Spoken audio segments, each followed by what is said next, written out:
ಈಗ ಮಹಿಳೆಯರಲ್ಲಿ ಹೆಚ್ಚಾಗಿ ಮೂತ್ರನಾಳದ ಸೋಂಕು ಅಂದರೆ ಯೂರಿನರಿ ಟ್ರಾಕ್ಟ್ ಇನ್ಫೆಕ್ಷನ್ ಅಂತ ಹೇಳುವಂಥದ್ದು ಯಾಕೆ ಹೆಚ್ಚಾಗಿ ಮಹಿಳೆಯರಲ್ಲಿ ಬರುತ್ತೆ ಮತ್ತು ಇದಕ್ಕೆ ಬೇಕಾಗಿರ್ತಕ್ಕಂಥ ಮುನ್ನೆಚ್ಚರಿಕೆ ಕ್ರಮ ಏನು ಅನ್ನೋದ್ರ ಬಗ್ಗೆ ಮಾಹಿತಿ ತಿಳಿಸ್ಕೊಡಿ.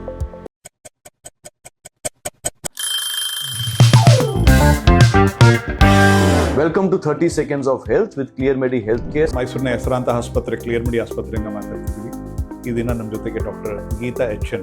ಪ್ರಸೂತಿ ಮತ್ತು ಸ್ತ್ರೀರೋಗ ತಜ್ಞರು ಮತ್ತು ಲ್ಯಾಪ್ರೋಸ್ಕೋಪಿಕ್ ಸರ್ಜನ್ ನಮ್ಮ ಜೊತೆಲಿದ್ದಾರೆ. ಮಹಿಳೆಯರಲ್ಲಿ ಮೂತ್ರನಾಳದ ಸೋಂಕು ಯೂರಿನರಿ ಟ್ರಾಕ್ಟ್ ಇನ್ಫೆಕ್ಷನ್ ಯಾಕೆ ಹೆಚ್ಚು ಅಂತ ಹೇಳಿದ್ರೆ ನಾವು ಕಂಪ್ಯಾರಿಟಿವ್ಲಿ ಅದು ಯುರೆತ್ರಾ ಶಾರ್ಟರ್ ಇನ್ ಲೆಂತ್ ಇರುತ್ತೆ, ಅಂದರೆ ಚಿಕ್ಕದಾಗಿರುತ್ತೆ, ಹಾಗಾಗಿ ಇನ್ಫೆಕ್ಷನ್ ಚಾನ್ಸಸ್ ಜಾಸ್ತಿ ಇರುತ್ತೆ. ಸೊ ಏನೆಲ್ಲ ಕಾರಣಗಳಾಗಿರ್ಬೋದು ಈ ಇನ್ಫೆಕ್ಷನ್ಗೆ? ಈಗ ಮಹಿಳೆಯರು ಅವರ ಒಂದು ಪರ್ಸನಲ್ ಹೈಜೀನ್ನ ಸರಿಯಾಗಿ ಮೇಂಟೈನ್ ಮಾಡದೇ ಇರೋವಂಥದ್ದು ಇರ್ಬೋದು, ಅವರ ಶೌಚಾಲಯವನ್ನು ನೀಟಾಗಿ ಇಟ್ಕೊಳ್ಳದೇ ಇರೋವಂಥದ್ದು, ಅಥವಾ ಅವರ ಒಳ ಉಡುಪುಗಳನ್ನ ಸರಿಯಾಗಿ ಇಟ್ಕೊಳ್ಳದೇ ಇರೋವಂಥದ್ದು. ಸೊ ಏನೆಲ್ಲ ರೋಗ ಲಕ್ಷಣಗಳು ಕಾಣಿಸ್ಬೋದು?